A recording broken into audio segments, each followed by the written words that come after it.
Hello. So, no matter what I do, it's all combined because that's how our lives are. If you are a twin flame or a divine counterpart, a star seed, a healer, a light worker, whatever it be, and you want to, work, you could work a mundane job or you could, spend all your time at home. It doesn't matter. You're still going to have elements of your life that connect to those things that are soul lessons that are meant to be connected to in your world for a reason, to heal, to grow, to overcome, to ascend, to rise, to just become the best version of yourself.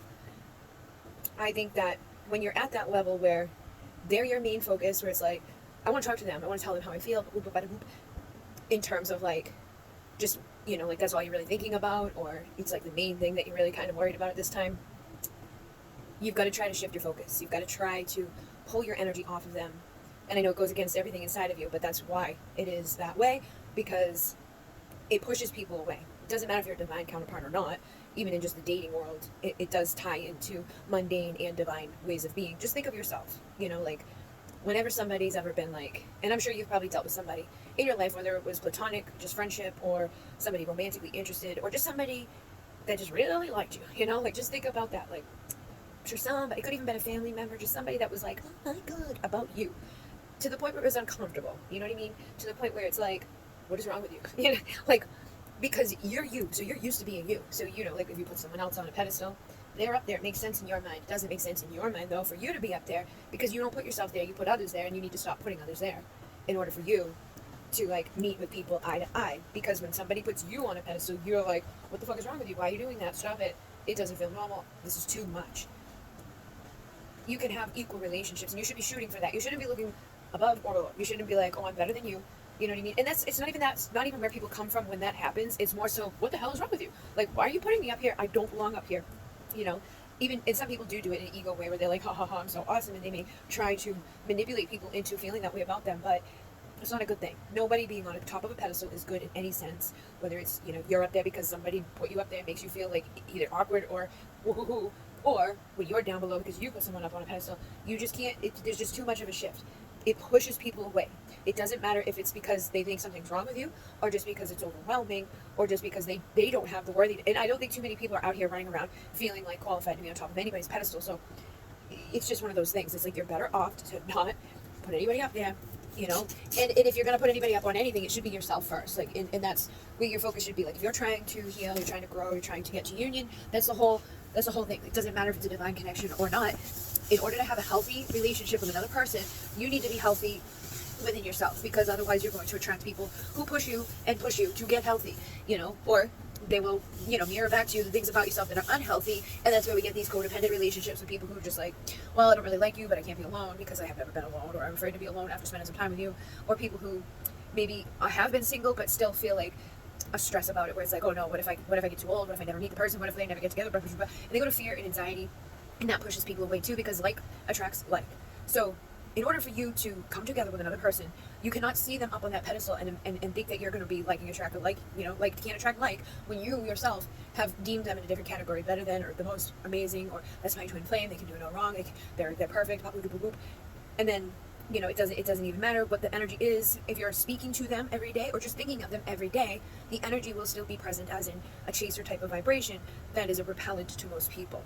So I know in the person who asked me this specifically, they have somebody that they know that they're friendly with, that person already has a relationship. So even more so at this time, knowing that's going on, and knowing, like, be honest with yourself. Would you want to start a relationship with somebody knowing that, like, they were with somebody else and they broke up with them to be with me?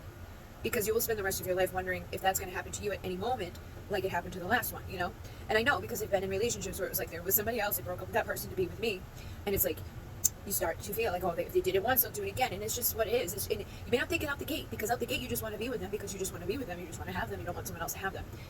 But when, in hindsight, usually what happens is, if somebody does do that to be with you, it's going to set up insecurities and things that you need to heal. And that may be part of your path, that may not be part of your path. If that's what happens, that's what happens. But you knowing this information coming from me at this moment could put you into a better situation of being like, all right, well, I definitely don't want that. I don't want to be worried about that.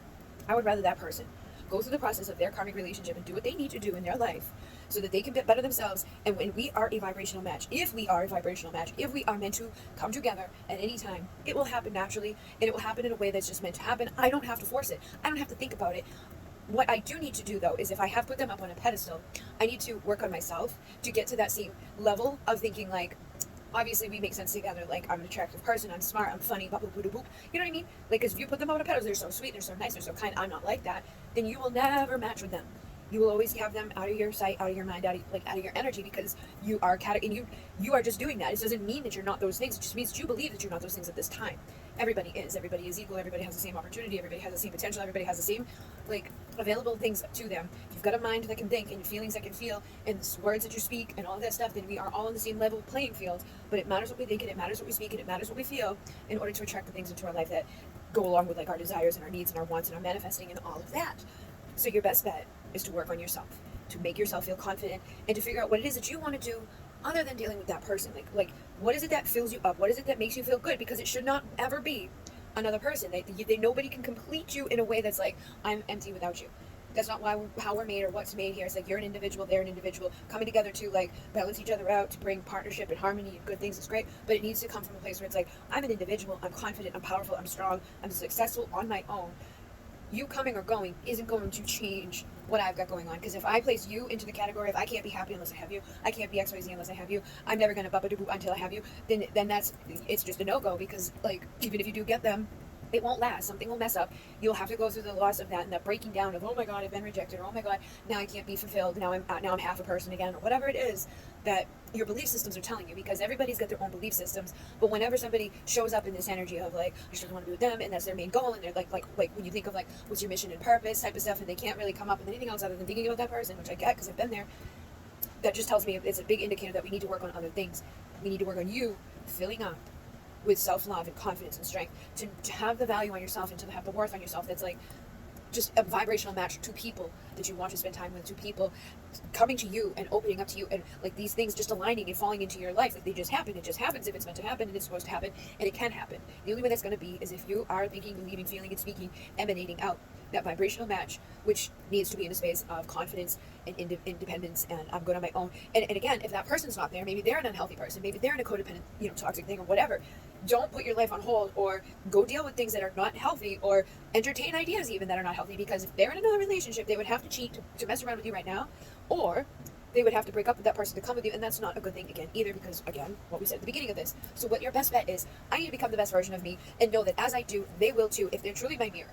And when we both become that, and that other thing is just a karmic relationship, it's not something that they're meant to be with, it's not something that, whatever, it's just a lesson or a person that's going to help them to grow, to become the best version of themselves, then by default, by them working and mirroring me and becoming the best version of me, and them becoming the best version, if that's not healthy for them, that will just fall away naturally. And I don't have to intervene in their relationship. I don't have to get them to break up. I don't have to do any spells.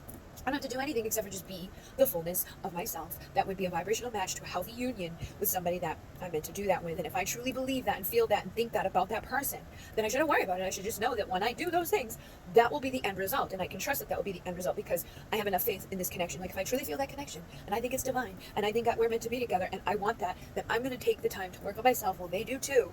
And I'm going to trust and know that everything happens for a reason, and everything will work out in the end. And even if I get there and I'm at a healed place, I know that when I get there, if that person's not for me, and I'm truly healed, and I'm independent, I'm confident, I'm happy, and I'm in a much better place in my mind and all of those things, and I'm emanating that healthy, whole version of myself, and there's some reason that person's still not there, then I would be able to be healthy enough to know that that's not who I want anyways, because I want someone that can meet me there. I want somebody that can fulfill the other half of this, like, partnership in a way that's mirroring me, that is healthy, that is ready, that is open. It's not holding back. It's not biting their tongue. It's not putting other people up above them or below them or anything like that. It's somebody who's done the work on themselves to be there with me in that energy. So another thing that I think is good for people to do when you're like, I don't know what I should be doing, write down a list of 20